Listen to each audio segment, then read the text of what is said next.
Hi hello welcome to Yashwant Khushi channel. ಈ ಕಪ್ಪಾಗಿರುವ ಹುಡುಗಿಯನ್ನು ಯಾರು ಮದುವೆ ಮಾಡಿಕೊಳ್ಳುತ್ತಾರೆ? ಅದಕ್ಕೆ ಯಾವ ಸಂಬಂಧ ಬಂದರೆ ಆ ಸಂಬಂಧಕ್ಕೆ ನೋಡಿ ಮದುವೆ ಮಾಡಿ ಕಳುಹಿಸಿ ಎಂದು ನನ್ನ ಮಲತಾಯಿ ನನ್ನ ತಂದೆಯ ಜೊತೆ ಹೇಳುತ್ತಾ ಇದ್ದಳು.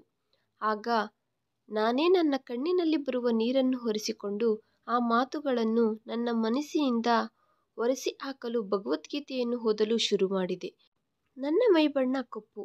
ಎಲ್ಲರೂ ನನ್ನನ್ನು ಕೀಳಾಗಿ ನೋಡುತ್ತಿದ್ದರು. ಆದರೆ ನನ್ನ ಮಲತಾಯಿ ಹೆಣ್ಣು ಮಕ್ಕಳು ತುಂಬ ಸುಂದರವಾಗಿ ಇದ್ದರು.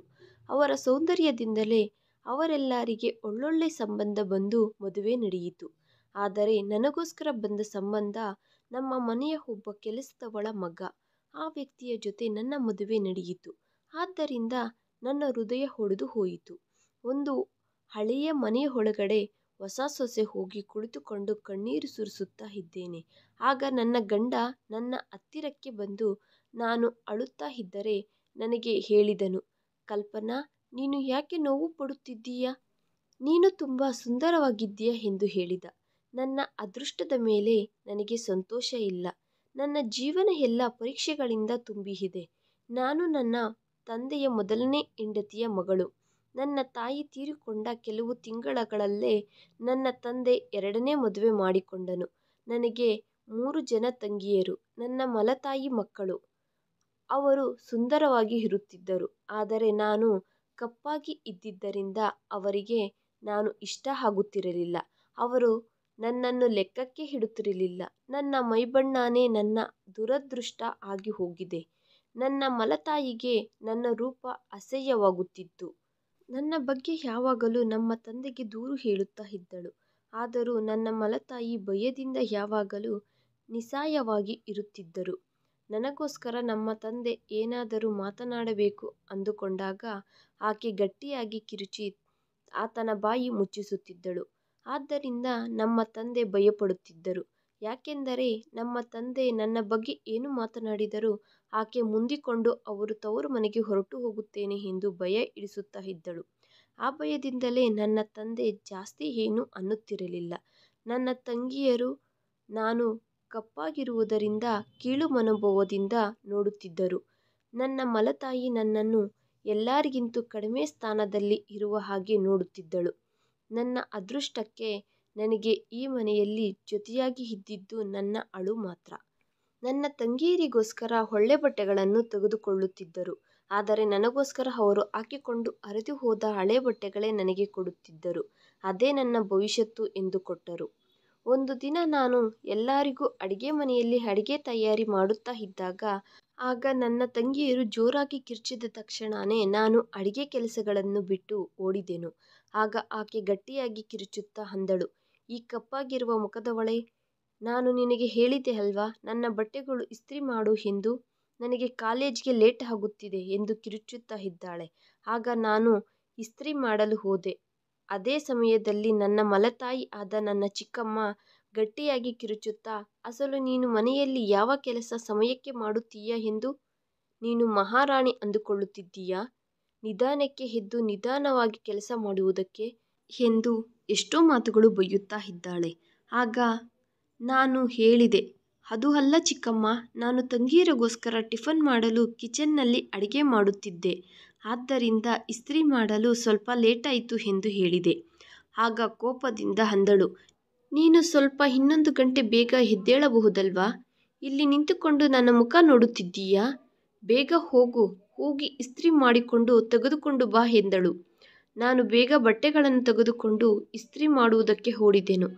ಹಾಗೆ ಇಸ್ತ್ರಿ ಮಾಡಿಕೊಟ್ಟ ತಕ್ಷಣ ನಮ್ಮ ಚಿಕ್ಕಮ್ಮ ಗಟ್ಟಿಯಾಗಿ ನನ್ನನ್ನು ಬೈಯುತ್ತಾ, ಈ ದಿನ ನಮಗೆ ಟಿಫನ್ ಸಿಗುತ್ತಾ ಇಲ್ವಾ ಎಂದು ಕೋಪದಿಂದ ಪ್ರಶ್ನಿಸಿದಳು.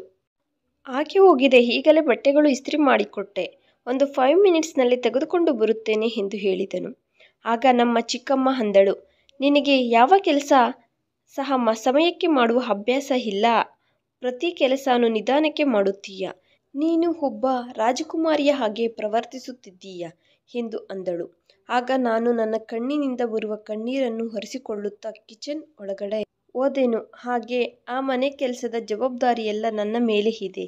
ಎಲ್ಲ ಕೆಲಸಗಳು ನಾನೇ ಮಾಡಬೇಕು. ಎಷ್ಟು ಕಷ್ಟಗಳು ಸಹಿಸಿಕೊಂಡರೂ ಎಷ್ಟು ಅವಮಾನಗಳು ಸಹಿಸಿಕೊಂಡರೂ, ಎಷ್ಟು ಕೆಲಸ ಮಾಡಿದರೂ ನನಗೆ ಆ ಮನೆಯಲ್ಲಿ ಯಾವ ದಿನಾನೂ ಒಂದು ನಿಮಿಷ ಸಹ ದುಃಖ ಬಿಟ್ಟರೆ ಪ್ರೀತಿ ಸಿಗಲಿಲ್ಲ. ಆದ್ದರಿಂದ ನಾನು ರೂಮಿನೊಳಗಡೆ ಹೋಗಿ ನನ್ನ ತಾಯಿಯನ್ನು ನೆನಪು ಮಾಡಿಕೊಂಡು ನಾನು ಯಾವಾಗಲೂ ಅಳುತ್ತಿದ್ದೆ. ನನಗೆ ನನ್ನ ತಾಯಿ ಪ್ರೀತಿ ಸಿಗಲಿಲ್ಲ. ಯಾಕೆಂದರೆ ನಾನು ಚಿಕ್ಕವಳಿದ್ದಾಗಲೇ ತಾಯಿ ತೀರಿಕೊಂಡಳು. ಆದ್ದರಿಂದ ಯಾವಾಗಲೂ ನನ್ನ ಈ ಸಮಸ್ಯೆಗಳಿಂದ ಬೇಸರಗೊಂಡು ನಾನು ದೇವರನ್ನು ಪ್ರಾರ್ಥಿಸುತ್ತಾ ಇರುತ್ತಿದ್ದೆ. ಅಮ್ಮನ ಜೊತೆ ನನ್ನನ್ನು ಸಹ ಈ ಪ್ರಪಂಚದಿಂದ ಕರೆದುಕೊಂಡು ಹೋಗಿದ್ದರೆ ನನಗೆ ಇಷ್ಟು ಕಷ್ಟಗಳು ಬರುತ್ತಿರಲಿಲ್ಲ ಅಲ್ವಾ ಅಂದುಕೊಳ್ಳುತ್ತಾ ಇರುತ್ತಿದ್ದೆ. ನನ್ನ ತಂಗಿಯರು ನನ್ನನ್ನು ಯಾವಾಗಲೂ ಕೀಳಾಗಿ ನೋಡುತ್ತಾ ನನ್ನನ್ನು ಎಷ್ಟೋ ಬೈಯುತ್ತಾ ಇರುತ್ತಿದ್ದರು. ಅದಕ್ಕೆ ಜೊತೆಯಾಗಿ ನಮ್ಮ ಚಿಕ್ಕಮ್ಮ ತನ್ನ ಮಕ್ಕಳಿಗೆ ಸಪೋರ್ಟ್ ಆಗಿ ಇರುತ್ತಿದ್ದಳು. ನನ್ನ ತಂದೆ ಸಹ ನನ್ನ ಮೇಲೆ ದ್ವೇಷ ತೋರಿಸಲು ಶುರು ಮಾಡಿದನು. ನನ್ನ ತಂದೆ ಸಹ ನನ್ನನ್ನು ಪ್ರೀತಿಯಿಂದ ಹತ್ತಿರಕ್ಕೆ ತೆಗೆದುಕೊಳ್ಳುತ್ತಿರಲಿಲ್ಲ. ಆದ್ದರಿಂದ ನನ್ನ ಹೃದಯ ಒಡೆದು ಹೋಗುತ್ತಿತ್ತು. ನನ್ನ ಮಲತಾಯಿ ಮತ್ತು ನನ್ನ ತಂಗಿಯರು ದ್ವೇಷವನ್ನು ನಾನು ಸಹಿಸಿಕೊಳ್ಳುತ್ತಿದ್ದೆ. ಆದರೆ ನನ್ನ ತಂದೆ ನನ್ನ ಮೇಲೆ ತೋರಿಸುವ ನಿರ್ಲಕ್ಷ್ಯ ವೈಖರಿ ಮಾತ್ರ ನನ್ನ ಮನಸ್ಸು ತಡೆದುಕೊಳ್ಳಲು ಆಗಲಿಲ್ಲ. ನನ್ನ ತಂದೆ ತನ್ನ ಪ್ರೀತಿಯೆಲ್ಲ ನನ್ನ ತಂಗಿಯರ ಮೇಲೆ ತೋರಿಸುತ್ತಿದ್ದರು.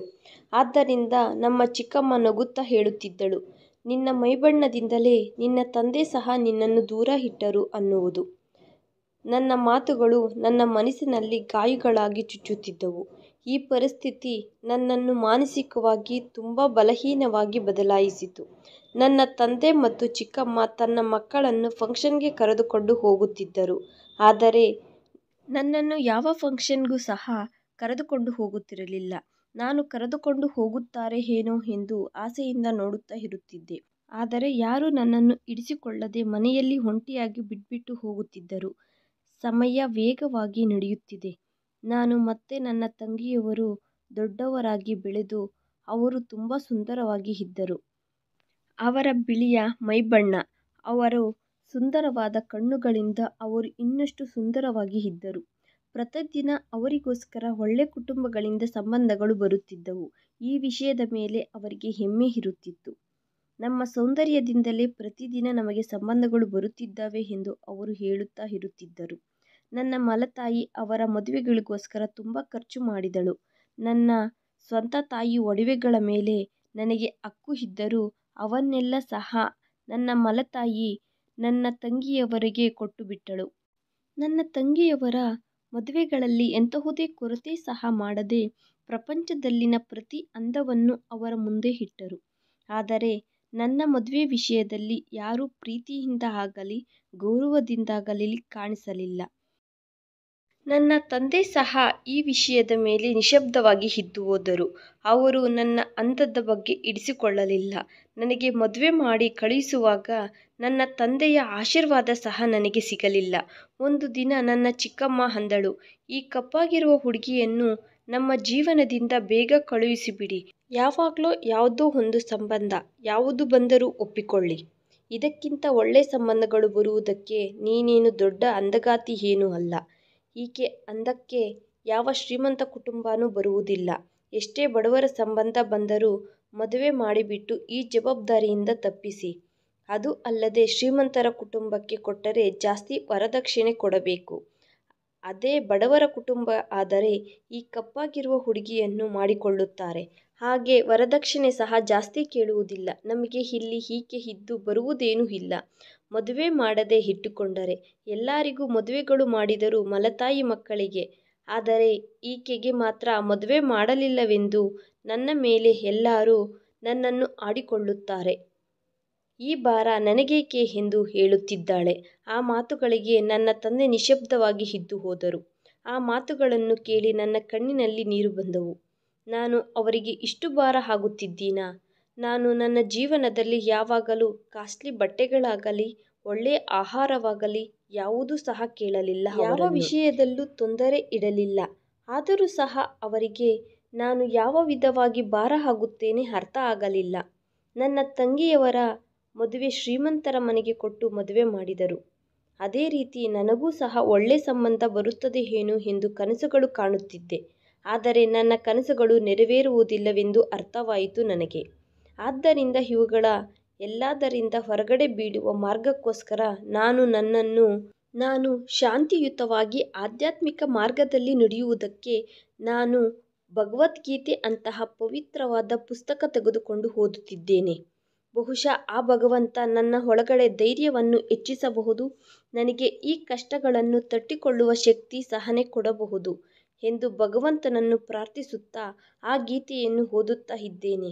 ನನ್ನ ಕಣ್ಣೀರು ಮುತ್ತುಗಳಂತೆ ನೆಲದ ಮೇಲೆ ಬೀಳುತ್ತಾ ಇದ್ದಾವೆ. ಒಂದು ದಿನ ನನ್ನ ತಂಗಿ ತನ್ನ ಗಂಡನ ಜೊತೆ ನಮ್ಮ ಮನೆಗೆ ಬಂದಳು. ಆಕೆ ತುಂಬ ಬೆಲೆ ಬಾಳುವ ಬಟ್ಟೆಗಳು, ತುಂಬ ಬೆಲೆ ಬಾಳುವ ಒಡವೆಗಳನ್ನು ನೋಡಿ ನನ್ನ ಜೀವನದಲ್ಲಿ ಅಸಾಧ್ಯ, ನನ್ನ ಮದುವೆ ನನ್ನ ಅನುಮತಿ ಇಲ್ಲದೆ ಒಬ್ಬ ಕೆಲಸದವಳ ಮಗನ ಜೊತೆ ಮದುವೆ ನಿಶ್ಚಯ ಮಾಡಿದರು. ಅದನ್ನು ನೋಡಿ ನಾನು ಎಷ್ಟೋ ನೋವು ಪಟ್ಟೆನು. ನಾನು ಸಹ ನನ್ನ ತಂಗಿಯರಂತೆ ಶ್ರೀಮಂತರ ಕುಟುಂಬದಲ್ಲಿ ಜೀವಿಸಬೇಕೆಂದು ಅಂದುಕೊಂಡೆ. ಆದ್ದರಿಂದ ನಾನು ನನ್ನ ಮಲತಾಯಿಯ ಜೊತೆ ಮಾತನಾಡಬೇಕೆಂದು ನಿರ್ಣಯಿಸಿಕೊಂಡೆ. ನಾನು ಈ ಕೆಲಸದವಳ ಮಗನ ಜೊತೆ ಮದುವೆ ಮಾಡಿಕೊಳ್ಳುವುದಿಲ್ಲ ಎಂದು ಹೇಳಬೇಕೆಂದು ಮನಸ್ಸಿನಲ್ಲಿ ಅಂದುಕೊಂಡೆ. ಆದರೆ ಈ ಆಲೋಚನೆಯಿಂದಲೇ ನನಗೆ ಮೊದಲು ಬೆವರು ಬಂದಿತು. ನಿಜವಾಗಿಯೂ ನಾನು ಹಾಗೆ ಮಾತನಾಡಿದರೆ ಆ ನಂತರ ಪರಿಣಾಮಗಳು ಹೇಗೆ ಇರುತ್ತವೆಯೋ ಎಂದು ಆಲೋಚಿಸುತ್ತಿದ್ದೆ. ಏನಾದರೂ ಅದು ಆಗುತ್ತದೆ. ತುಂಬ ಶಾಂತವಾಗಿ ಒಂದು ಬಾರಿ ನಮ್ಮ ಚಿಕ್ಕಮ್ಮನ ಜೊತೆ ಮೃದುವಾಗಿ ಮಾತನಾಡಬೇಕು, ಆಗ ಆಕೆ ಈ ಮದುವೆ ಕ್ಯಾನ್ಸಲ್ ಮಾಡುತ್ತಾಳೇನೋ ಅನ್ನುವ ಚಿಕ್ಕ ಆಸೆಯಿಂದ ಚಿಕ್ಕಮ್ಮನ ಜೊತೆ ಮಾತನಾಡಬೇಕೆಂದು ಆಕೆ ರೂಮಿನೊಳಗಡೆ ಹೋದೆನು. ಆಕೆ ಅಷ್ಟೊತ್ತಿಗೆ ಫೋನಿನಲ್ಲಿ ನನ್ನ ತಂಗಿಯ ಜೊತೆ ಮಾತನಾಡುತ್ತಿದ್ದಾಳೆ. ನಿಮ್ಮ ತಂದೆಗೆ ನಾನು ಯಾವಾಗಲೂ ಹೇಳಿದೆ, ಈ ಕಾಗೆಯಂತಹ ಹುಡುಗಿಯನ್ನು ಎಲ್ಲಿಗಾದರೂ ಮದುವೆ ಮಾಡಿ ಕಳುಹಿಸಿಬಿಡಿ. ಈಕೆಯಿಂದ ಈ ಕುಟುಂಬಕ್ಕೆ ತುಂಬ ಸಮಸ್ಯೆಗಳು ಇದ್ದಾವೆ, ಅವೆಲ್ಲ ಕಳೆದು ಹೋಗುತ್ತವೆ. ಈ ಮುಖ ನೋಡುವುದಕ್ಕೆ ಸಹ ನನಗೆ ಇಷ್ಟ ಇಲ್ಲ. ನಿಮ್ಮ ಮನೆಯಲ್ಲಿ ಇರುವ ದರಿದ್ರ ಎಂದು ಇನ್ನು ಈ ಮದುವೆ ಆಗುವ ತನಕ ಆಕೆಯನ್ನು ಸಹಿಸಿಕೊಳ್ಳಬೇಕು, ತಪ್ಪುವುದಿಲ್ಲ ಅಲ್ವಾ ಎಂದು ಅನ್ನುತ್ತಿದ್ದಾಳೆ. ಆ ಮಾತುಗಳು ಕೇಳಿದ ತಕ್ಷಣ ನನ್ನ ತಲೆಯ ಮೇಲೆ ಸಿಡಿಲು ಬಿದ್ದಂತೆ ಆಯಿತು. ತಕ್ಷಣ ಆ ರೂಮಿನಿಂದ ಹೊರಗಡೆ ಬಂದು ಬಿಟ್ಟೆ. ನನ್ನ ಆತ್ಮವಿಶ್ವಾಸ ಕಳೆದುಕೊಂಡು ಬಿಟ್ಟೆ. ನನ್ನ ಮಲತಾಯಿ ಸಂಬಂಧವನ್ನು ಕ್ಯಾನ್ಸಲ್ ಮಾಡುತ್ತಾಳೆ ಏನೋ ಎಂದು ಒಪ್ಪಿಸಬೇಕು ಅಂದುಕೊಂಡೆ. ನನ್ನ ಆ ಆಸೆ ಸಹ ಸತ್ತು ಹೋಗಿದೆ. ತುಂಬ ಬೇಗನೆ ನನ್ನ ಮದುವೆ ನಿರ್ಣಯಿಸಿ ಬಿಟ್ಟರು, ಅದು ಸಾಧಾರಣ ಕೆಲಸದವಳ ಮಗನ ಜೊತೆ. ನನ್ನ ಮದುವೆಗೆ ನನ್ನ ಮಲತಾಯಿ ತಂಗಿಯರು ಸಹ ಸಂತೋಷವಾಗಿ ಇರಲಿಲ್ಲ. ಅದಕ್ಕೆ ಬದಲಾಗಿ ನನ್ನ ಬಟ್ಟೆಗಳು, ಆಭರಣಗಳು, ನನ್ನ ಬಣ್ಣವನ್ನು ನೋಡಿ ಎಗತಾಳಿ ಮಾಡುತ್ತಿದ್ದಾರೆ. ನನಗೋಸ್ಕರ ಹೊಸ ಬಟ್ಟೆಗಳು ತೆಗೆದುಕೊಂಡು ಬರಬೇಕೆಂದು ಸಹ ಯಾರೂ ಆಲೋಚನೆ ಮಾಡಲಿಲ್ಲ. ನನ್ನ ಚಿಕ್ಕಮ್ಮ ಹಾಗೂ ನನ್ನ ತಂಗಿಯರು ಹಾಕಿಕೊಂಡ ಆ ಹಳೆಯ ಸೀರೆಗಳನ್ನೇ ನನಗೆ ಉಡಿಸಿದರು. ನನ್ನ ಜೀವನ ಎಷ್ಟು ಸಾಧಾರಣವಾಗಿ ಬದಲಾಗಿದೆ. ಮದುವೆಯ ದಿನ ನನ್ನ ಮನಸ್ಸು ದುಃಖದಿಂದ ಉಕ್ಕಿ ಬರುತ್ತಿದೆ. ನನ್ನ ಆನಂದ ಆಗಲಿ ನನ್ನ ಬಾಧೆ ಆಗಲಿ ನನ್ನ ತಂದೆಯ ಕುಟುಂಬದಲ್ಲಿ ಯಾರಿಗೂ ಪ್ರಾಮುಖ್ಯತೆ ಇಲ್ಲ. ಮದುವೆಯ ದಿನ ಎಂದರೆ ಪ್ರತಿ ಹೆಣ್ಣಿಗೂ ಎಷ್ಟೋ ಪ್ರತ್ಯೇಕವಾದ ದಿನ. ಆದರೆ ನನ್ನ ಜೀವನದಲ್ಲಿ ಅತ್ಯಂತ ನೋವಿನಿಂದ ಕೂಡಿರುವ ದಿನ ಆಗಿದೆ ಅದು. ನಾನು ಮದುವೆ ಮಾಡಿಕೊಂಡು ಅತ್ತೆಯವರ ಮನೆಗೆ ಹೊರಡುತ್ತಿರುವಾಗಲೂ ಸಹ ನನಗೆ ಆಶೀರ್ವಾದ ಕೊಡಬೇಕೆಂದು ಯಾರಿಗೂ ಅನಿಸಲಿಲ್ಲ. ನನ್ನ ಮನಸ್ಸಿನಲ್ಲಿ ಇರುವ ಸಾವಿರಾರು ಕನಸುಗಳನ್ನು ಸಾಯಿಸಿಕೊಂಡು ಎಷ್ಟೋ ದುಃಖದಿಂದ ಆ ಮನೆಯಿಂದ ಹೊರಗಡೆ ಬಂದು ನನ್ನ ಅತ್ತೆಯವರ ಮನೆಗೆ ಬಂದೆನು. ಆ ದಿನ ನನ್ನ ಮನಸ್ಸು ಕಣ್ಣೀರಿನಿಂದ ತುಂಬಿ ಹೋಗಿದೆ. ಆ ದಿನ ನಾನು ಅಳುತ್ತಾ ಕುಳಿತುಕೊಂಡಿದ್ದೆ. ಆಗ ನನ್ನ ಗಂಡ ನನ್ನ ಹತ್ತಿರಕ್ಕೆ ಬಂದನು. ಅದನ್ನು ಗಮನಿಸಿ ನಾನು ಕಣ್ಣುಗಳನ್ನು ಒರೆಸಿಕೊಂಡೆ. ಆಗ ನನ್ನ ಗಂಡ ಹೇಳಿದನು, ನನ್ನ ಪ್ರಿಯವಾದ ವಧು ನೀನು, ಪ್ರಪಂಚದಲ್ಲಿಯೇ ಸುಂದರವಾದ ಮಹಿಳೆ ಅಂದನು. ಆ ಮಾತುಗಳನ್ನು ಕೇಳಿ ಆಶ್ಚರ್ಯಕ್ಕೆ ಗುರಿಯಾದೆ. ಯಾಕೆಂದರೆ ಆ ಮಾತುಗಳು ನನಗೋಸ್ಕರ ಅಲ್ಲದೆ ಒಬ್ಬ ಸುಂದರವಾದ ಬೆಳ್ಳಗಿರುವ ಹುಡುಗಿಯಗೋಸ್ಕರ ಆಗಿರಬಹುದು ಅನಿಸಿತು. ಯಾಕೆಂದರೆ ನಾನು ಒಬ್ಬ ಸಾಧಾರಣ ರೂಪ, ಎಣ್ಣೆಗೆಂಪು ಹುಡುಗಿ. ಆತ ನನ್ನನ್ನು ಹೀಗೆ ಹೊಗಳುವುದು ನನಗೆ ತುಂಬ ವಿಚಿತ್ರ ಅನಿಸಿತು. ಆದರೆ ಆ ಮಾತುಗಳು ನನ್ನ ಕಿವಿಯಲ್ಲಿ ಸಿಹಿ ತುಂಬಿಸಿದವು. ಇಲ್ಲಿಯ ತನಕ ನನ್ನನ್ನು ನನ್ನ ಜೀವನದಲ್ಲಿ ಎಲ್ಲರೂ ದ್ವೇಷಿಸಿ ಬೈದವರು, ಅವಮಾನಿಸಿದವರೇ. ಆದರೆ ನನ್ನ ಬಗ್ಗೆ ಪಾಸಿಟಿವ್ ಆಗಿ ಮಾತನಾಡಿದ ಮಾತು ಮೊದಲ ಬಾರಿ ಕೇಳಿದ ತಕ್ಷಣ ನನಗೆ ಸಂತೋಷದಿಂದ ಕಣ್ಣಿನಿಂದ ನೀರು ಬಂದಿತು. ಆದ್ದರಿಂದ ನನ್ನ ಗಂಡ ತನ್ನ ಕೈಯಿಂದ ಕಣ್ಣೀರು ಒರೆಸುತ್ತಾ ಹೇಳಿದನು, ಹೀಗೆ ನಿನ್ನ ಕಣ್ಣಿನಲ್ಲಿ ಮತ್ತೆ ಕಣ್ಣೀರು ಯಾವತ್ತಿಗೂ ಬರದಂತೆ ನೋಡಿಕೊಳ್ಳುತ್ತೇನೆ. ಇವು ತುಂಬ ಬೆಲೆ ಬಾಳುವವು. ಅನವಸರವಾಗಿ ಕಣ್ಣೀರು ಸುರಿಸಬೇಡ. ನಿನ್ನ ಇಂದಿನ ಜೀವನದಲ್ಲಿ ಇರುವ ನೋವುಗಳನ್ನೆಲ್ಲ ನಿವಾರಿಸುತ್ತೇನೆ. ಅವುಗಳನ್ನೆಲ್ಲ ಮರೆತು ಹೋಗು. ನಿನ್ನ ಜೀವನದಲ್ಲಿ ಸಂತೋಷವನ್ನು ತುಂಬುತ್ತೇನೆ ಅಂದನು. ಆ ಮಾತುಗಳು ನನಗೆ ಧೈರ್ಯವನ್ನು ಕೊಟ್ಟವು. ನನಗೆ ಭವಿಷ್ಯತ್ತಿನ ಮೇಲೆ ಚಿಕ್ಕ ಆಸೆ ಹುಟ್ಟಿತು. ನನ್ನ ಗಂಡನ ಜೊತೆ ಹೊಸ ಜೀವನ ಪ್ರಾರಂಭವಾಯಿತು. ಇರುವುದರಲ್ಲಿಯೇ ಸಂತೋಷವಾಗಿ ಇದ್ದೆವು. ಆದರೂ ಮನಸ್ಸಿನಲ್ಲಿ ಒಂದು ಭಯ ಇದೆ. ಯಾಕೆಂದರೆ ನನ್ನ ಗಂಡನ ಮನೆಯಲ್ಲಿ ಹೆಜ್ಜೆ ಇಟ್ಟಾಗ ಹಳೆಯ ಚಿಕ್ಕ ಮನೆ ನೋಡಿ ನನ್ನ ಹಿಂದಿನ ಜೀವನಕ್ಕಿಂತ ಕಷ್ಟವಾದ ಪರಿಸ್ಥಿತಿ ಎದುರಾಗುತ್ತದೆ ಅನಿಸಿತು. ಯಾಕೆಂದರೆ ನಮ್ಮ ತಂದೆಯ ಮನೆ ತುಂಬ ದೊಡ್ಡದಾಗಿ ಇತ್ತು. ಅದು ಧನವಂತರ ಮನೆ. ಆದರೆ ಇಲ್ಲಿ ತುಂಬ ಬಡವರ ಮನೆ. ಮುರಿದು ಹೋಗಿರುವ ಫರ್ನಿಚರ್, ಗೋಡೆಗಳ ಮೇಲೆ ಕಿತ್ತು ಹೋಗಿರುವ ಸಿಮೆಂಟ್, ಅದನ್ನು ನೋಡಿ ನನ್ನ ಭವಿಷ್ಯತ್ತು ಕಷ್ಟ ಅನಿಸಿತು. ಆದರೆ ನನ್ನ ಗಂಡನ ಆ ಮಾತುಗಳು ನನಗೆ ಎಷ್ಟೋ ಧೈರ್ಯ ಕೊಟ್ಟಿತು. ಮನೆ ಎಷ್ಟು ಹಳೆಯದಾದರೂ, ಎಷ್ಟೇ ಚಿಕ್ಕ ಗುಡಿಸಲು ಆದರೂ ಸಂತೋಷ ನನ್ನ ಗಂಡನ ಜೊತೆ ಅನಿಸಿತು. ನನ್ನ ಗಂಡ ರಮೇಶ್ ನಮ್ಮ ಮನೆಯ ಹಳೆಯ ಕೆಲಸದವಳ ಮಗನು. ರಮೇಶ್ ತಾಯಿಗೆ ಕ್ಯಾನ್ಸರ್. ಆಕೆ ಸ್ವಲ್ಪ ದಿನಗಳಲ್ಲಿಯೇ ತೀರಿಕೊಂಡಳು. ಮೊದಲು ನಾನು ಮನೆಯನ್ನು ನೋಡಿ ಬಾಧೆ ಅನಿಸಿದರೂ ನನ್ನ ಗಂಡನನ್ನು ನೋಡಿದ ನಂತರ ನನಗೆ ಅನಿಸಿತು, ಇಲ್ಲಿ ನಾನು ತುಂಬ ಸಂತೋಷವಾಗಿ ಇರುತ್ತೇನೆ ಎಂದು. ನನ್ನ ತಂದೆ ಮನೆಗಿಂತ ಎಷ್ಟೋ ಪಟ್ಟು ದೊಡ್ಡ ಮನೆ ಇದು ಎಂದು ಅನಿಸಿತು. ಅಲ್ಲಿ ನಾನು ದಿನನಿತ್ಯ ಅವಮಾನಗಳನ್ನು ಎದುರಿಸಬೇಕಾಗಿ ಬರುತ್ತಿತ್ತು. ಆದರೆ ಇಲ್ಲಿ ಆತ್ಮವಿಶ್ವಾಸದಿಂದ ಇರಬಹುದು ಅನಿಸಿತು. ನಾನು ನನ್ನ ಗಂಡನ ಹತ್ತಿರ ಹೇಳಿದೆ, ಈ ಮನೆಯನ್ನು ಸ್ವಲ್ಪ ಬದಲಾವಣೆ ಮಾಡೋಣ ಎಂದು. ಆ ಮಾತುಗಳಿಗೆ ನನ್ನ ಗಂಡ ನಗುತ್ತಾ, ನೀನು ಇಲ್ಲಿಗೆ ಬಂದಿದ್ದೀಯಾ ಅಲ್ವಾ, ಇದು ನಿನ್ನ ಮನೆ, ನಿನ್ನ ಮನಸ್ಸಿಗೆ ಅನುಕೂಲವಾಗಿ ಹೇಗೆ ಇಷ್ಟವಾದರೆ ಹಾಗೆ ಮಾಡೋಣ ಅಂದನು. ಹಾಗೆ ನಾನು ಆ ಮನೆಯನ್ನು ಬದಲಾಯಿಸಬೇಕು ಅಂದುಕೊಂಡೆ. ಇಲ್ಲಿ ಯಾರೂ ನನ್ನ ಮೇಲೆ ಕಠಿಣವಾದ ಮಾತುಗಳು ಮಾತನಾಡುವುದಿಲ್ಲ. ನನ್ನ ಚರ್ಮದ ಬಣ್ಣವನ್ನು ಯಾರೂ ವಿಮರ್ಶಿಸುವುದಿಲ್ಲ. ನನ್ನ ಗಂಡ ನನ್ನ ಹತ್ತಿರ ಹೇಳಿದ ಮಾತುಗಳೇ ನನಗೆ ನೆನಪು ಬರುತ್ತಿದೆ. ನಿನ್ನನ್ನು ಅವಮಾನಿಸಿದವರು ಯಾರೇ ಆದರೂ ನನ್ನ ಕಣ್ಣುಗಳಿಂದ ನಿನ್ನನ್ನು ನೋಡಿದರೆ ನೀನು ಎಷ್ಟು ಸುಂದರವಾಗಿದ್ದೀಯೋ ಅವರಿಗೆ ಅರ್ಥವಾಗುತ್ತದೆ ಅಂದನು. ನಾನು ಆಗ ವಿಚಿತ್ರವಾಗಿ ನನ್ನ ಗಂಡನನ್ನು ನೋಡಿದೆ. ಆಗ ಆತನು ಹೇಳಿದನು, ಅಂದ ಅನ್ನುವುದು ದೇಹಕ್ಕೆ ಸಂಬಂಧಪಟ್ಟದ್ದು ಅಲ್ಲ, ಮನಸ್ಸಿಗೆ ಸಂಬಂಧಪಟ್ಟದ್ದು. ಆ ಅಂದ ನಿನಗೆ ಇದೆ. ಆದ್ದರಿಂದಲೇ ನಿನ್ನನ್ನು ಮದುವೆ ಮಾಡಿಕೊಳ್ಳುವುದು ನನ್ನ ಅದೃಷ್ಟ ಎಂದು ಅಂದುಕೊಳ್ಳುತ್ತಿದ್ದೇನೆ ಎಂದು ಹೇಳಿದನು. ಆ ಮಾತುಗಳು ನನಗೆ ಎಷ್ಟೋ ಪ್ರಶಾಂತತೆಯನ್ನು ಕೊಟ್ಟವು. ನೀನು ಬೇರೆ ಹುಡುಗಿಯರ ಜೊತೆ ಹೋಲಿಕೆ ಮಾಡಿಕೊಂಡರೆ ತುಂಬ ಭಿನ್ನವಾದ ಅಮಾಯಕತ್ವ ಹೊಂದಿದ ಸರಳವಾದ ವ್ಯಕ್ತಿ. ನಿನ್ನ ಅಮಾಯಕತ್ವನೇ ನನ್ನ ಹೃದಯವನ್ನು ತಾಕಿತು ಅಂದನು. ಒಂದು ದಿನ ಮಾತಿನ ವರಸೆಗೆ ಹಬ್ಬ ಎಂದು, ಹೊಸ ಮದುವೆ ಹೆಣ್ಣು ಎಂದು ನನ್ನ ತಂದೆ ಮತ್ತು ನನ್ನ ಮಲತಾಯಿ ನನ್ನನ್ನು ಕರೆದರು. ಅಲ್ಲಿಗೆ ನನ್ನ ತಂಗಿಯವರು ಸಹ ಬಂದರು. ಆಗ ಒಂದು ಸಾರಿ ಪ್ರತಿದಿನದ ಅಭ್ಯಾಸದಂತೆ ನನ್ನ ಗಂಡ ನನ್ನನ್ನು ಎಷ್ಟೋ ಪ್ರೀತಿಯಿಂದ ಹೆಸರು ಇಟ್ಟು ಕರೆದನು. ಅದನ್ನು ಕೇಳಿ ನಮ್ಮ ತಂಗಿಯವರು ಅಂದರು, ನಿನ್ನ ಗಂಡ ನಿನ್ನನ್ನು ತುಂಬ ಚೆನ್ನಾಗಿ ನೋಡಿಕೊಳ್ಳುತ್ತಿದ್ದಂತಿದ್ದಾನೆ. ನೀನು ಒಬ್ಬ ರಾಜಕುಮಾರಿ ಎಂದು ಫೀಲ್ ಆಗುತ್ತಿದ್ದೀಯಾ ಏನು? ನೀನು ಒಬ್ಬ ಕೆಲಸದವಳಂತೆ ಇರುತ್ತೀಯ. ಆತ ನಿನ್ನನ್ನು ಅಷ್ಟು ಚೆನ್ನಾಗಿ ನೋಡಿಕೊಳ್ಳುವನೇ ಆದರೆ ನಿನ್ನನ್ನು ಒಂದು ದೊಡ್ಡ ಮನೆಯಲ್ಲಿ ಇಡಬೇಕು, ಆದರೆ ಆ ಪಾಡು ಬಿದ್ದ ಬೂತ್ ಬಂಗ್ಲೆಯಲ್ಲಿ ಅಲ್ಲ ಎಂದು ಅವಮಾನಿಸಿದರು. ಅವರ ಮಾತುಗಳಿಂದ ನನ್ನ ಮನಸ್ಸಿಗೆ ನೋವಾಯಿತು. ಆದರೆ ನಾನು ಮೌನವಾಗಿ ಇರುವುದು ಕಲಿತುಕೊಂಡಿದ್ದೇನೆ. ಕಾಲನೇ ಸರಿಯಾದ ಸಮಾಧಾನ ಕೊಡುತ್ತದೆ ಅಂದುಕೊಂಡೆ. ಆದರೆ ನನ್ನ ಗಂಡ ನನ್ನ ಕನಸುಗಳನ್ನು ನಿಜ ಮಾಡಬೇಕೆಂದು ನಿರ್ಧರಿಸಿಕೊಂಡನು. ನಾನು ಮಾತುಗಳಲ್ಲಿ ಒಂದು ಬಾರಿ ನನ್ನ ಗಂಡನ ಜೊತೆ ಹೇಳಿದೆ, ನಾನು ಓದಿಕೊಳ್ಳಬೇಕೆಂದು ತುಂಬ ಇಷ್ಟ ಇತ್ತು, ಆದರೆ ನನ್ನನ್ನು ಓದಿಸಲಿಲ್ಲ ನನ್ನ ತವರು ಮನೆಯವರು ಎಂದು ಹೇಳಿದೆನು. ಆಗ ನನ್ನ ಗಂಡ ಹೇಳಿದನು, ನೀನು ಮತ್ತೆ ಓದಿಕೋ ಅಂದನು.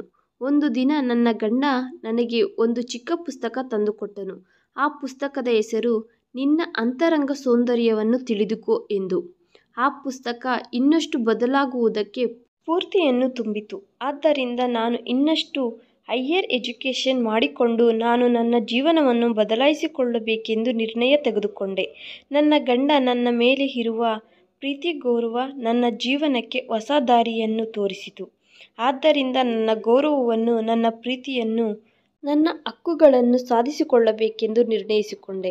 ನನ್ನ ಒಳಗೆ ಇರುವ ಶಕ್ತಿವಂತವಾದ ಮಹಿಳೆಯನ್ನು ಹಿಂದಕ್ಕೆ ತರುವುದಕ್ಕೆ ನನ್ನ ಜೊತೆ ಪೂರ್ತಿಯಾಗಿ ನನ್ನ ಗಂಡ ಜೊತೆಯಾಗಿ ನಿಂತನು. ಅವರು ನನ್ನಲ್ಲಿ ಒಂದು ನಂಬಿಕೆಯನ್ನು ತುಂಬಿದರು. ಶಕ್ತಿವಂತ ಮಹಿಳೆ ಸಮಾಜವನ್ನು ಸಹ ಬದಲಾಯಿಸಬಲ್ಲಳು ಎಂದು ನನ್ನ ಜೀವನದಲ್ಲಿ ಒಂದು ವಿಚಿತ್ರ ಬದಲಾವಣೆ ಕಂಡುಬಂದಿತು. ನನ್ನ ಗಂಡನ ಪ್ರೀತಿ, ಪ್ರೋತ್ಸಾಹ ನನ್ನನ್ನು ಆಲೋಚನೆ ಮಾಡುವ ಹಾಗೆ ಮಾಡಿತು. ನಿಜವಾಗಿಯೂ ನನಗೆ ಏನಾದರೂ ಸಾಧಿಸುವ ಶಕ್ತಿ ಇದೆಯಾ? ನನ್ನ ಜೀವನವನ್ನು ಬದಲಾಯಿಸಿಕೊಳ್ಳಬಲ್ಲೆನಾ ಎಂದು. ಆದರೆ ಈ ಪಯಣ ಊಹಿಸುವಷ್ಟು ಸುಲಭ ಅಲ್ಲ. ಒಂದು ದಿನ ನನ್ನ ಗಂಡ ನನ್ನನ್ನು ನೋಡಿ ಅಂದನು, "ನೀನು ನಿಜವಾಗಿಯೂ ಕೋರಿಕೊಂಡರೆ ನಿನಗೆ ಒಳ್ಳೆ ಕಾಲೇಜಿನಲ್ಲಿ ಅಡ್ಮಿಷನ್ ಕೊಡಿಸುತ್ತೇನೆ" ಅಂದನು. ನಾನು ಆಶ್ಚರ್ಯದಿಂದ ಆತನನ್ನು ನೋಡುತ್ತಾ ಇದ್ದಾಗ ಆತ ನನ್ನ ಕೈ ಮೇಲೆ ಕೈ ಇಟ್ಟು ಭರವಸೆ ಕೊಡುತ್ತಾ, "ನೀನು ಓದಿಕೋ, ಆ ಓದು ನಿನ್ನನ್ನು ಒಂದು ಉನ್ನತವಾದ ಸ್ಥಾನಕ್ಕೆ ಕರೆದುಕೊಂಡು ಹೋಗುತ್ತದೆ. ನಿನಗೆ ಸರಿಯಾದ ಗೌರವ ಲಭಿಸುವುದಕ್ಕೆ ಕಾರಣ ಆಗುತ್ತದೆ" ಎಂದು ಹೇಳಿದನು. ಆತನ ಮಾತುಗಳು ನನ್ನನ್ನು ಆಶ್ಚರ್ಯಕ್ಕೆ ಗುರಿಮಾಡಿತು. ಓದಿಕೊಳ್ಳುವುದು ನನ್ನಂತಹ ಹುಡುಗಿಗೆ ಸಾಧ್ಯನಾ ಎಂದು ಮೊದಲು ನಾನು. ಆದರೆ ಆತನ ಪ್ರೋತ್ಸಾಹ, ಪ್ರೀತಿ ನನಗೆ ಧೈರ್ಯ ಕೊಟ್ಟಿತು. ನನ್ನ ಗಂಡ ತನ್ನ ಊರಿನಲ್ಲಿರುವ ಸ್ವಲ್ಪ ಭೂಮಿಯನ್ನು ಮಾರಿ ನನಗೋಸ್ಕರ ಕಾಲೇಜಿನಲ್ಲಿ ಅಡ್ಮಿಷನ್ ಕೊಡಿಸಿದನು. ಆ ದಿನ ನನ್ನ ಹೃದಯದಲ್ಲಿ ಸಂತೋಷ, ಭಯ ಎರಡೂ ಇದ್ದವು.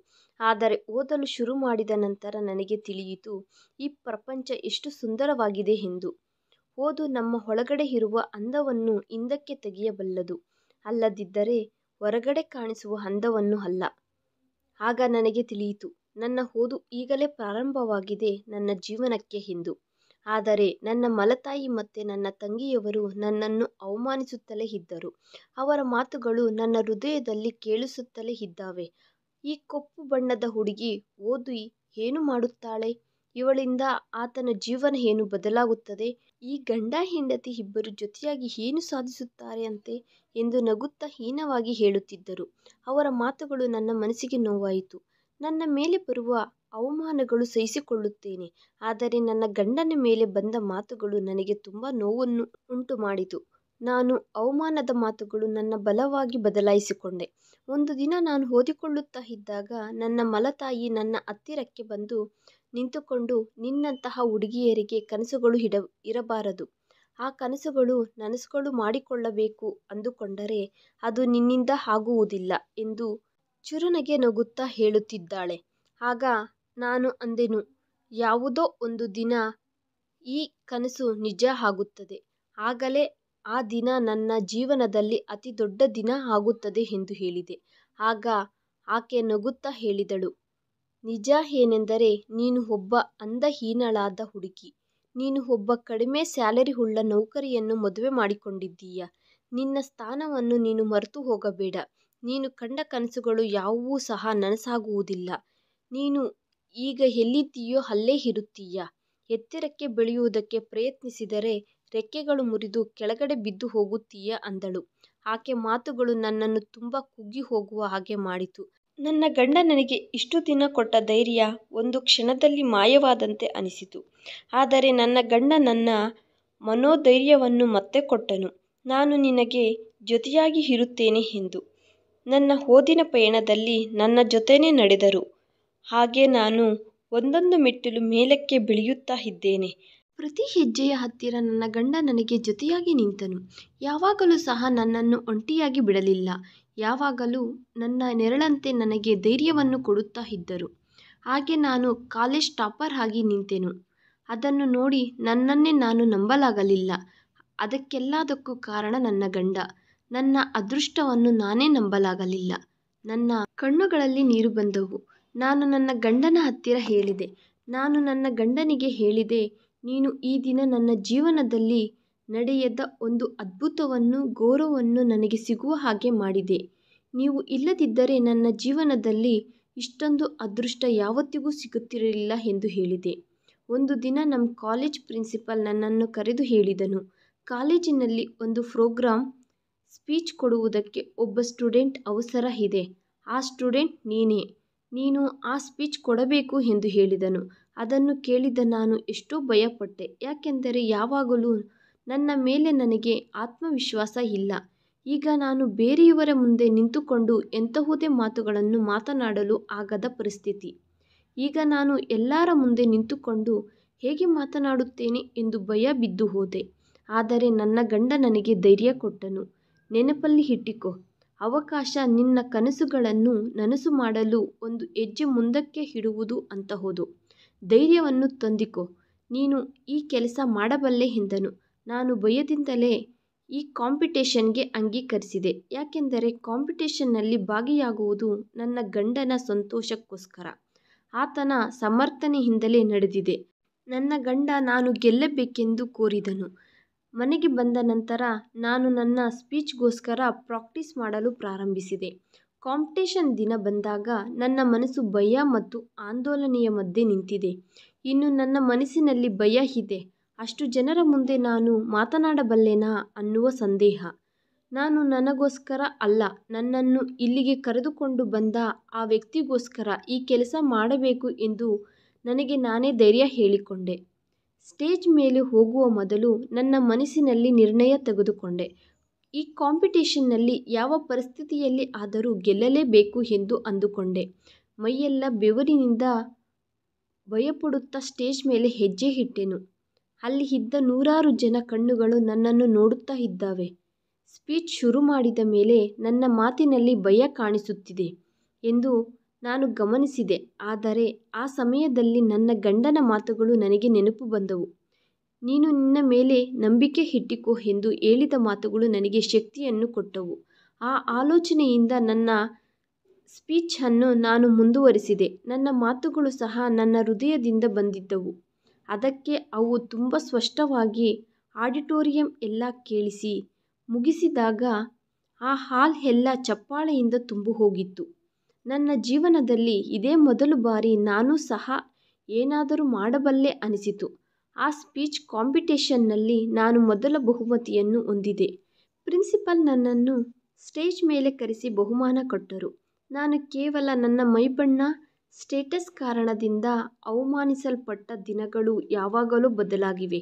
ನನ್ನನ್ನು ಯಾವಾಗಲೂ ಹಿಂದಕ್ಕೆ ಎಳೆಯುವುದಕ್ಕೆ ಪ್ರಯತ್ನಿಸಿದ ನನ್ನ ಮಲತಾಯಿ ತಂಗಿಯವರು ಎಷ್ಟು ಆಶ್ಚರ್ಯವಾಗಿ ಇದ್ದಾರೆಂದು ಸ್ಪಷ್ಟವಾಗಿ ಕಾಣಿಸುತ್ತಿದೆ.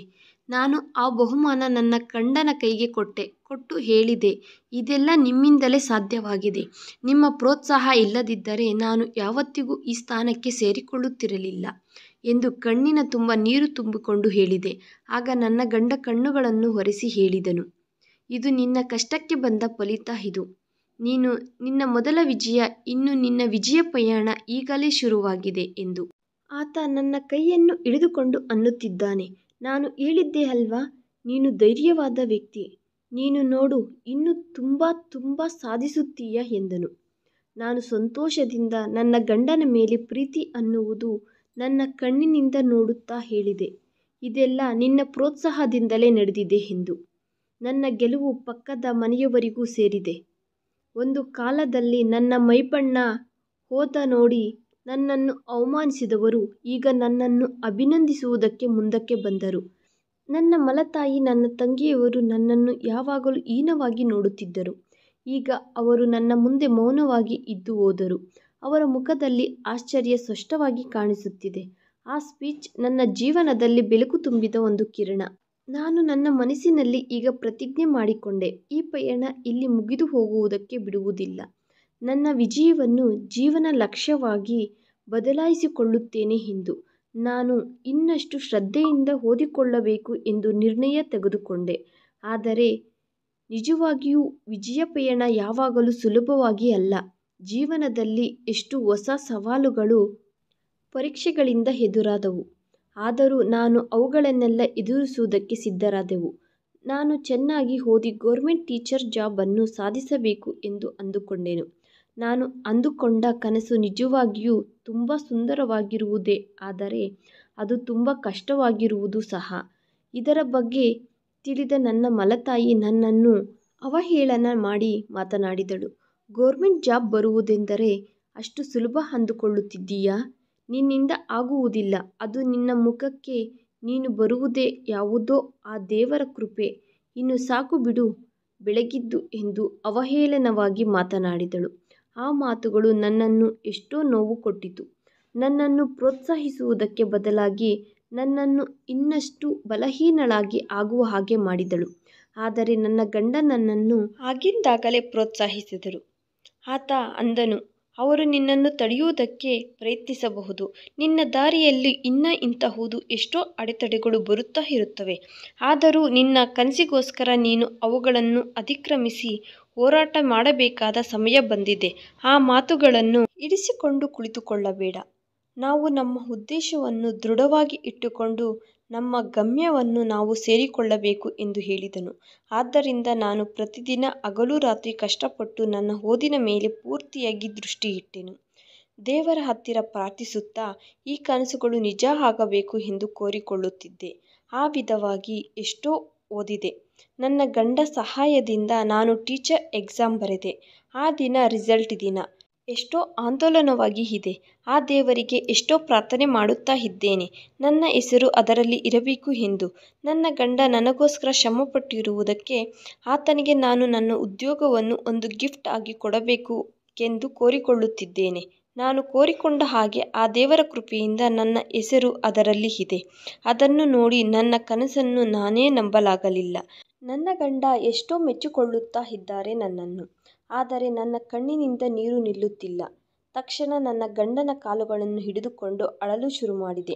ಅದನ್ನು ನೋಡಿ ನನ್ನ ಗಂಡ ಮೇಲಕ್ಕೆ ಎಬ್ಬಿಸಿ, ಯಾಕೆ ಅಳುತ್ತಿದ್ದೀಯ, ನೀನು ಸಾಧಿಸಿದ್ದೀಯಾ ಎಂದು ಅಂದನು. ಆಗ ನನಗೆ ಬರುತ್ತಿರುವ ಕಣ್ಣೀರಿನಿಂದ ಹೇಳಿದೆ, ಇದೆಲ್ಲ ನಿಮ್ಮಿಂದಲೇ. ಈ ವಿಜಯದ ಮೇಲೆ ನಾನು ಸಾಧಿಸಿದ್ದು ಏನೂ ಇಲ್ಲ. ನೀವಿಲ್ಲದೆ ಈ ವಿಜಯ ನನಗೆಲ್ಲಿದು ಎಂದು ಅತ್ತುಬಿಟ್ಟೆ. ಈ ವಿಷಯ ನಮ್ಮ ಮನೆಯ ಪಕ್ಕದವರಿಗೆ ತಿಳಿದಿದೆ. ಅವರೆಲ್ಲರೂ ನನ್ನನ್ನು ಎಷ್ಟೋ ಹೊಗಳುತ್ತಾ ಇದ್ದಾರೆ.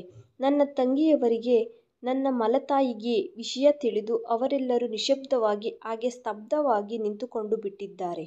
ಬಹುಶಃ ನನ್ನ ಮೇಲೆ ಮನಸ್ಸಿನಲ್ಲಿ ಎಷ್ಟೋ ಅಸೂಯೆ ಪಡುತ್ತಾ ಇರುತ್ತಾರೆ. ಇಷ್ಟು ದಿನ ನಾವು ಶ್ರೀಮಂತರು ಎಂದು ಬೀಗಿದ ನನ್ನ ಬಂಧುಗಳೆಲ್ಲ ಈಗ ಮೌನವಾಗಿ ಇದ್ದು ಹೋದರು. ಈಗ ಅವರೆಲ್ಲರಿಗೂ ಬಹುಶಃ ಅರ್ಥವಾಗಿರುತ್ತದೆ, ಜೀವನದಲ್ಲಿ ಕೇವಲ ಮೈಬಣ್ಣ, ಹಣ ಅಲ್ಲ, ಸಮಾಜದಲ್ಲಿ ಬೆಲೆ ಕೊಡುವುದು. ನಿಜವಾದ ಬೆಲೆ ಅನ್ನುವುದು ಕಷ್ಟಕ್ಕೆ, ನೀತಿ ನಿಜಾಯಿತಿಗೆ, ವಿಜಯಕ್ಕೆ ಇರುತ್ತದೆ ಎಂದು ಅರ್ಥವಾಗಿರುತ್ತದೆ ಎಂದು ಅಂದುಕೊಂಡೆನು. ಆ ದಿನ ಶಾಲೆಯಲ್ಲಿ ನನ್ನ ಮೊದಲ ದಿನ. ಭಯ, ಸ್ವಲ್ಪ ಉತ್ಸಾಹದಿಂದ ಹೆಜ್ಜೆ ಇಟ್ಟೆ. ಹಾಗೆ ಮಕ್ಕಳಿಗೆ ಪಾಠ ಹೇಳಲು ಶುರು ಮಾಡಿದೆ.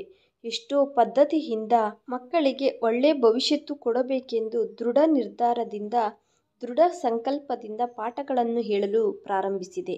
ಪಾಠಗಳ ಜೊತೆ ಮಕ್ಕಳ ಜೀವನಕ್ಕೆ ಅವಸರವಾಗುವ ಒಳ್ಳೆ ನಡವಳಿಕೆಯನ್ನು ಸಹ ಕಲಿಸುತ್ತಾ ಇರುತ್ತಿದ್ದೆ. ಮಕ್ಕಳೆಲ್ಲರ ಎಷ್ಟೋ ಆಸಕ್ತಿಯಿಂದ ಕೇಳುತ್ತಿದ್ದರು. ಅದನ್ನು ನೋಡಿ ಪ್ರಿನ್ಸಿಪಲ್ ಮತ್ತು ನನ್ನ ಜೊತೆ ಉಪಾಧ್ಯಾಯರು ಎಲ್ಲರೂ ಸಹ ನೀನು ಎಷ್ಟೋ ಚೆನ್ನಾಗಿ ಪಾಠಗಳು ಹೇಳುತ್ತೀಯ ಎಂದು ಮೆಚ್ಚಿಕೊಳ್ಳುತ್ತಿದ್ದರು. ನಾನು ಈಗ ಎಷ್ಟೋ ಸಂತೋಷವಾಗಿ ಇದ್ದೇನೆ. ಈ ಸಂತೋಷಕ್ಕೆ ಕಾರಣ ನನ್ನ ಗಂಡ ನನಗೆ ಕೊಟ್ಟ ಸಪೋರ್ಟ್ನಿಂದಲೇ ಈಗ ನಾವು ಇಷ್ಟು ಸಂತೋಷವಾಗಿ ಇದ್ದೇವೆ. ಲೋನ್ ಮಾಡಿಕೊಂಡು ಒಂದು ದೊಡ್ಡ ಮನೆ ಕಟ್ಟಿಕೊಂಡೆವು. ಹಾಗೆ ನನ್ನ ಗಂಡನಿಗೆ ಒಂದು ವ್ಯಾಪಾರ ಇಟ್ಟುಕೊಟ್ಟೆ. ಅದರಿಂದ ಈಗ ಅದು ಸಹ ತುಂಬ ಚೆನ್ನಾಗಿ ನಡೆಯುತ್ತಿದೆ. ಈಗ ನಾವು ಆರ್ಥಿಕವಾಗಿ ಸಹ ಚೆನ್ನಾಗಿ ಇದ್ದೇವೆ. ನಾವು ಈಗ ತುಂಬ ಸಂತೋಷವಾಗಿ ಇದ್ದೇವೆ. ಈ ಸಂತೋಷಕ್ಕೆ ಕಾರಣ ನಾನು ಓದಿದ ಆ ಭಗವದ್ಗೀತೆ. ಆ ದೇವರು ನನ್ನ ಕಷ್ಟಗಳನ್ನು ದೂರ ಮಾಡುವುದಕ್ಕೆ ನನ್ನ ಗಂಡನನ್ನು ನನ್ನ ಹತ್ತಿರಕ್ಕೆ ಕಳುಹಿಸಿ ನನ್ನ ಕಷ್ಟಗಳನ್ನು ದೂರ ಮಾಡಿದನು ಎಂದು ನಾನು ನಂಬುತ್ತಿದ್ದೇನೆ. ಈ ವಿಡಿಯೋ ನಿಮಗೆ ಇಷ್ಟವಾಗಿದ್ದರೆ ಪ್ಲೀಸ್ ಲೈಕ್ ಮಾಡಿ, ಶೇರ್ ಮಾಡಿ, ಸಬ್ಸ್ಕ್ರೈಬ್ ಮಾಡ್ಕೊಳ್ಳಿ. Thanks for watching video.